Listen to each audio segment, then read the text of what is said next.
So hi hello friends, అందరికీ నమస్తే. ఎలా ఉన్నారు మిత్రులందరికీ నమస్కారం.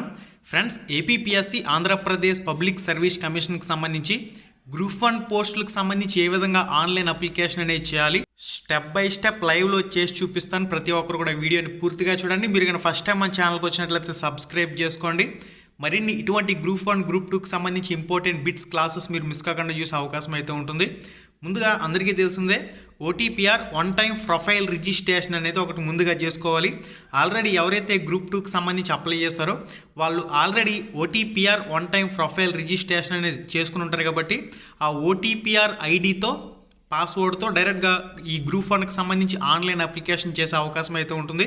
అయితే OTPR one time profile registration ఏ విధంగా చేసుకోవాలి కంప్లీట్గా step by step process video సెపరేట్గా నేను ఆల్రెడీ మన ఛానల్లో చేశాను. ఆ వీడియో లింక్ ఈ వీడియో డిస్క్రిప్షన్లో ప్రొవైడ్ చేశాను. ఈ వీడియో టైటిల్ మీద టచ్ చేయగానే కిందకు ఒక పేజ్ అలా ఓపెన్ అవుతుంది. అక్కడి నుంచి మీకు ఓటీపీఆర్ వీడియో చూడండి. ఓటీపీఆర్ మీరు క్రియేట్ చేసుకున్న తర్వాత ఆన్లైన్ అప్లికేషన్ ఏ విధంగా సబ్మిట్ చేయాలనేది చూద్దాం. అఫీషియల్ వెబ్సైట్ ఆన్ చేసిన తర్వాత సబ్మిటెడ్ ఆన్లైన్ అప్లికేషన్ ఆప్షన్ ఉంది కదా, ఆప్షన్ మీద క్లిక్ చేసిన తర్వాత ఈ విధంగా వస్తుంది. ఇక్కడ చూడండి, ఫస్ట్లో వచ్చేసరికి గ్రూప్ 1కి సంబంధించింది, లాస్ట్లో వచ్చేసరికి గ్రూప్ 2కి సంబంధించింది. మనం గ్రూప్ 1కి సంబంధించి అప్లై చేయాలనుకుంటున్నాం కాబట్టి నోటిఫికేషన్ 12/2023 ఈ ఆప్షన్ మీద క్లిక్ చేయండి. ఫస్ట్ ఆప్షన్ మీద క్లిక్ చేసిన తర్వాత ఓటీపీఆర్ ఐడి పాస్వర్డ్ అడుగుతుంది. ఆల్రెడీ మీరు గ్రూప్ 2కి సంబంధించి అప్లై చేసేటప్పుడు ఓటీపీఆర్ ఐడి పాస్వర్డ్ రెండు కూడా క్రియేట్ చేసుకుని ఉంటారు. కాబట్టి ఆ డీటెయిల్స్ అనేవి ఇక్కడ ఎంటర్ చేసి లాగిన్ అయితే సరిపోతుంది. ఒకవేళ మీ పాస్వర్డ్ మీ డీటెయిల్స్ రాంగ్ అంటుందంటే మీరు ఓటీపీఆర్ ఐడి ఎంటర్ చేసి ఫర్గాట్ పాస్వర్డ్ ఆప్షన్ యూజ్ చేసి కొత్త పాస్వర్డ్ సెట్ చేసుకోవచ్చు. అది అఫీషియల్ వెబ్సైట్లోకి వెళ్ళిన తర్వాత సబ్మిటెడ్ ఆన్లైన్ అప్లికేషన్ అనే ఒక ఆప్షన్ ఉంటుంది. ఆప్షన్ మీద క్లిక్ చేసి ఎగ్జిస్టింగ్ యూజర్ అనే ఆప్షన్ ఉంటుంది. దాని మీద క్లిక్ చేసి అక్కడ ఫర్గాట్ పాస్వర్డ్ అనే ఆప్షన్ ఉంటుంది. ఆ ఫర్గాట్ పాస్వర్డ్ ఆప్షన్ మీద క్లిక్ చేసి ఓటీపీఆర్ ఐడి ఎంటర్ చేసి అక్కడి నుంచి మీరు మీ మొబైల్కి ఒక ఓటీపీ వస్తుంది. ఆ ఓటీపీ ఎంటర్ చేసి పాస్వర్డ్ అనేది చేంజ్ చేసుకోవచ్చు. ఓకే, మీ డీటెయిల్స్ నాట్ ఫౌండ్ అంటుందంటే ఒకసారి పాస్వర్డ్ అనేది చేంజ్ చేసి ట్రై చేయండి. మీరు ఓటీపీఆర్ ఐడియే మర్చిపోతే రికవర్ ఓటీపీఆర్ ఐడి అనే ఆప్షన్ ఉంటుంది. దాని మీద క్లిక్ చేయండి. మీకు డేటా నాట్ ఫౌండ్ అంటుందంటే సర్వర్ ఇష్యూ ఉన్నట్టు. ఒకసారి మీరు 1-2 సార్లు ట్రై చేయండి. ఓన్ కంప్యూటర్లో ల్యాప్టాప్లో ఉన్న వాళ్ళు తెల్లవారుజాము 4 గంటల నుంచి 5 గంటలలోపు ఈలోపు బాగా అప్లికేషన్ అనేది సబ్మిట్ అవుతుంది. కాబట్టి ఈ టైంలో ట్రై చేయండి. మీ డీటెయిల్స్ అన్ని ఎంటర్ చేసిన తర్వాత ఈ విధంగా మనకి కొత్త పేజ్ అనేది ఓపెన్ అవుతుంది. ఇక్కడ గ్రూప్ 1కి సంబంధించి fill application, check application status ఈ విధంగా 2 ఆప్షన్లు చూపిస్తుంది. ఇక్కడ ఓటీపీఆర్ ఐడితో లాగిన్ అయిన వెంటనే ఇక్కడ గ్రూప్ 1కి సంబంధించి ఫిల్ అప్లికేషన్ ఆప్షన్ వస్తుంది. ఆ ఫిల్ అప్లికేషన్ ఆప్షన్ మీద క్లిక్ చేసి ఆన్లైన్ అప్లికేషన్ అనేది సబ్మిట్ చేయాలి. మీరు ఫీజు పేమెంట్ చేసిన తర్వాత ఆన్లైన్ అప్లికేషన్ డౌన్లోడ్ చేసుకోవడానికి చెక్ అప్లికేషన్ స్టేటస్ అనే ఆప్షన్ ఉంది కదా, ఈ ఆప్షన్ మీద క్లిక్ చేసి మీ ఫీజు పేమెంట్ ఫెయిల్ అయిందా, సక్సెస్ అయిందా, మీ అప్లికేషన్ అనేది డౌన్లోడ్ అవుతుందా లేదా అన్నీ కూడా ఈ 2వ ఆప్షన్ ద్వారా చెక్ చేసుకునే అవకాశం అయితే ఉంటుంది. ఓకే, ఇప్పుడు మనం గ్రూప్ 1కి సంబంధించి అప్లై చేయాలనుకుంటున్నాం కాబట్టి ఫిల్ అప్లికేషన్ అని ఈ ఆప్షన్ మీద క్లిక్ ఇచ్చిన తర్వాత మనకి కొత్తగా ఈ విధంగా ఒక న్యూ పేజ్ అనేది ఓపెన్ అవుతుంది. ఓపెన్ అయిన తర్వాత ఇక్కడ ఏంటంటే కొన్ని ఇన్స్ట్రక్షన్స్ ఇస్తుంది. ఇవన్నీ కూడా టిక్ మార్క్ చేయండి. ఇక్కడ ఒక టిక్ మార్క్ డిక్లరేషన్ టిక్ ఇచ్చిన తర్వాత మనకి నెక్స్ట్ ఈ విధంగా ఒక కొత్త పేజ్ అయితే ఓపెన్ అవుతుంది. ఫ్రెండ్స్, ఇక్కడ మీరు ఓటీపీఆర్ వన్ టైం ప్రొఫైల్ రిజిస్ట్రేషన్లో ఏవైతే డీటెయిల్స్ ఇచ్చారో అవన్నీ కూడా డిఫాల్ట్గా వస్తాయి. మీ అడ్రస్కి సంబంధించి కానివ్వండి, మీ నేమ్, మీ ఫాదర్స్ నేమ్, ఇవన్నీ కూడా ఓటీపీఆర్ ప్రకారం ఇక్కడ ఆటోమేటిక్గా అప్డేట్ అయిపోతాయి. ఇక్కడ మనం మెయిన్గా ఫిల్ చేయవలసింది ఏంటంటే అదర్ డీటెయిల్స్ అని ఉంటుంది. ఈ అదర్ డీటెయిల్స్ అన్నీ కూడా ఫిల్ చేయాలి. ఫస్ట్ మనకి మీకు మ్యారేజ్ అయిందా అని చెప్పేసి అడుగుతుంది. మ్యారేజ్ అయితే పెళ్ళి అయితే మ్యారీడ్ అని, పెళ్ళి అవ్వకపోతే అన్మ్యారీడ్ అని ఇవ్వండి. మదర్ టంగ్, మీ మదర్ టంగ్ ఏంటని చెప్పేసి అడుగుతుంది. ఆంధ్రప్రదేశ్ తెలంగాణ వాళ్ళ మాతృభాష తెలుగు కనుక ఇక్కడ మదర్ టంగ్ తెలుగు అని చెప్పేసి ఇచ్చుకోవాలి. నెక్స్ట్ ఆధార్ నెంబర్, మీ ఆధార్ నెంబర్ ఏదైతే ఇక్కడ క్లారిటీగా టైప్ చేయాలి. Next medium of language of examination, ఇక్కడ మీరు ఎగ్జామ్ అనేది పరీక్ష అనేది ఏ లాంగ్వేజ్లో రాద్దాం అనుకుంటున్నారని చెప్పేసి అడుగుతుంది. తెలుగులో ఎగ్జామ్ రాయాలనుకుంటే తెలుగు మీద క్లిక్ చేయండి. ఇంగ్లీష్లో ఎగ్జామ్ రాయాలనుకుంటే ఇంగ్లీష్ మీద క్లిక్ చేయండి. ఉర్దూలో ఎగ్జామ్ రాయాలనుకుంటే ఉర్దూ లాంగ్వేజ్ కావాలంటే ఉర్దూ మీద టిక్ చేయండి. ఓకే, ఇక్కడ మనకి తెలుగు మీడియం వాళ్ళందరూ కూడా తెలుగు అని సెలెక్ట్ చేసుకోండి. Next are you local candidate in AP state అని అడుగుతుంది. ఎస్ అని ఇవ్వండి. ఆంధ్రప్రదేశ్ వాళ్ళందరూ కూడా మీరు ఆంధ్రప్రదేశ్కి చెందిన వాళ్ళని అడుగుతుంది కాబట్టి are you local to AP state అంటే ప్రతి ఒక్కరు కూడా ఎస్ అని ఇవ్వండి. ఆంధ్రప్రదేశ్ వాళ్ళు. నో అనిస్తే నాన్ లోకల్ అవుతారు. మీరు ఆంధ్రప్రదేశ్ వాళ్ళైతే కంపల్సరీగా ఎస్ అనే ఆప్షన్ ఇచ్చుకోండి. నెక్స్ట్ ఇక్కడ జోన్ 1, జోన్ 2, జోన్ 3, జోన్ 4 అని చెప్పేసి చూపిస్తుంది కదా. ఇక్కడ చాలామందికి డౌట్ వస్తుంది. ఈ డౌట్ క్లారిఫై అవుతుంది. ఇక్కడ చూడండి, జోన్ 1లో శ్రీకాకుళం, విశాఖపట్నం, విజయనగరం ఈ 3 జిల్లాల వాళ్ళు ఎవరైతే ఉన్నారో వాళ్ళు జోన్ 1 సెలెక్ట్ చేసుకోండి. జోన్ 2లో ఈస్ట్ గోదావరి, వెస్ట్ గోదావరి, కృష్ణా వీళ్ళు జోన్ 2 ఆప్షన్ సెలెక్ట్ చేసుకోండి. జోన్ 3లో గుంటూరు, ప్రకాశం, నెల్లూరు వీళ్ళు జోన్ 3 ఆప్షన్ సెలెక్ట్ చేసుకోండి.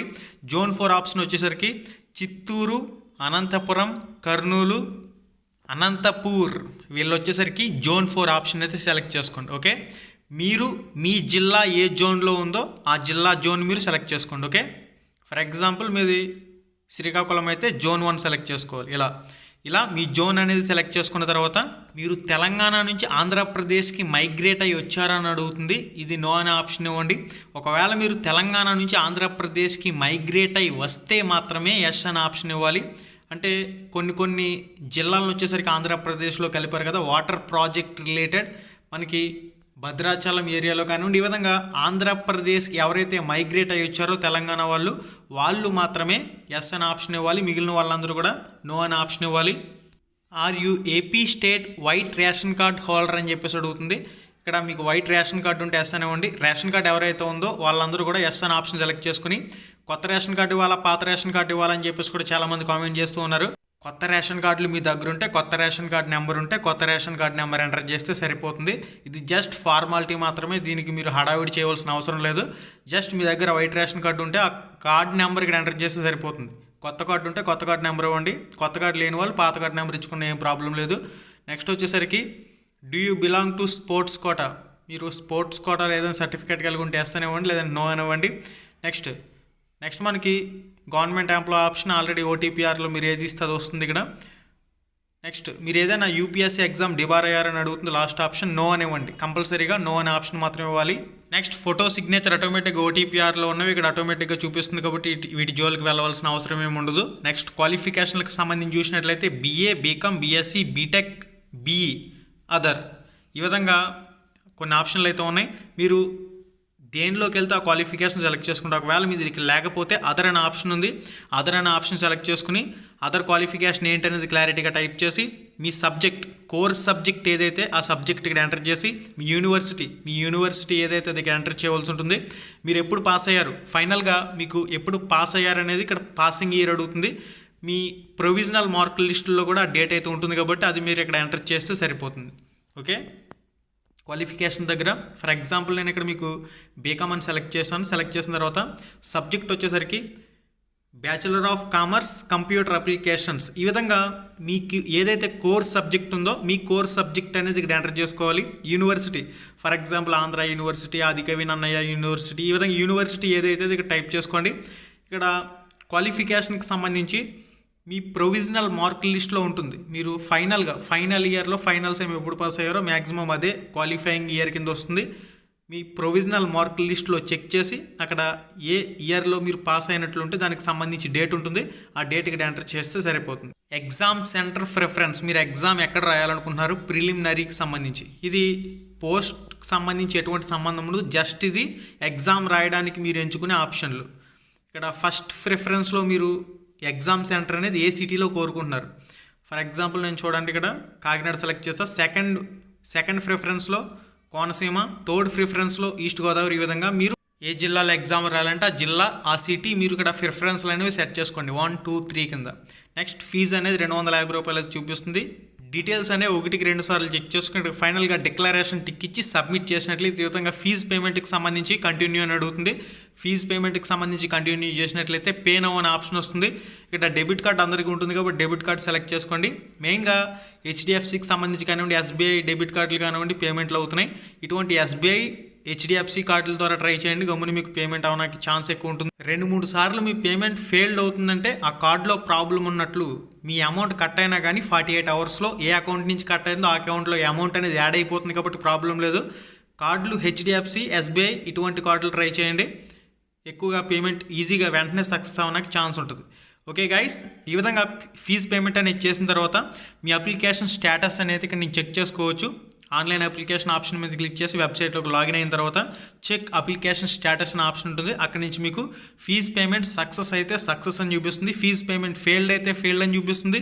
ఒకవేళ ఫీజ్ పేమెంట్ సక్సెస్ అయినట్లయితే ఆన్లైన్ అప్లికేషన్ డౌన్లోడ్ చేసుకునేందుకు ఆప్షన్ ఉంటుంది. అక్కడి నుంచి మీరు సింపుల్గా ఆన్లైన్ అప్లికేషన్ అనేది డౌన్లోడ్ చేసుకునే అవకాశం అయితే ఉంటుంది. ఓకే గైస్, ఈ విధంగా ఇక్కడితో మీ ఆన్లైన్ అప్లికేషన్ ప్రాసెస్ అనేది కంప్లీట్ అవుతుంది. కంప్లీట్ అయిన తర్వాత మీ మెయిల్లో చెక్ చేసుకుంటే ఒక 24 అవర్స్లో మీ ఆన్లైన్ అప్లికేషన్ సక్సెస్ఫుల్లీ రిసీవ్ అయిందని మెయిల్ కూడా మీకు మెయిల్కి వస్తుంది. ఓకే, అక్కడితో మీ ఆన్లైన్ అప్లికేషన్ ప్రాసెస్ అనేది కంప్లీట్ అయినట్లు. ఇది గైస్ ఫైనల్గా. ఇంకా మీరు కానీ మన ఛానల్కి సబ్స్క్రైబ్ కాలేనట్లయితే వెంటనే సబ్స్క్రైబ్ చేసుకోండి. www.ramrameshguru.com అనే వెబ్సైట్లో ఫ్రీ ఆన్లైన్ ఎగ్జామ్స్ అనేవి రాసుకోవచ్చు, చెక్ చేసుకోండి. మీకు ఏదైనా ఇంపార్టెంట్ డౌట్ ఉంటే రామ్ రమేష్ ప్రొడక్షన్స్ ఇన్స్టాగ్రామ్ పేజ్కి మెసేజ్ చేయండి, మన టీం కూడా రిప్లై ఇస్తుంది. వీడియోలో మళ్ళీ కలుసుకుందాం. హాయ్ ఫ్రెండ్స్, మన ఛానల్లో పెట్టే వీడియోస్ని నోటిఫికేషన్ ద్వారా మీ మొబైల్కి పొందాలనుకుంటే రెడ్ కలర్ సబ్స్క్రైబ్ బటన్ మీద క్లిక్ చేసి మన ఛానల్ని సబ్స్క్రైబ్ చేయండి. అలానే పక్కనే ఒక బెల్ ఐకాన్ వస్తుంది, దాన్ని క్లిక్ చేయడం మాత్రం మర్చిపోవద్దు. నేను మీ Ganesh, welcome to Ram Ramesh productions.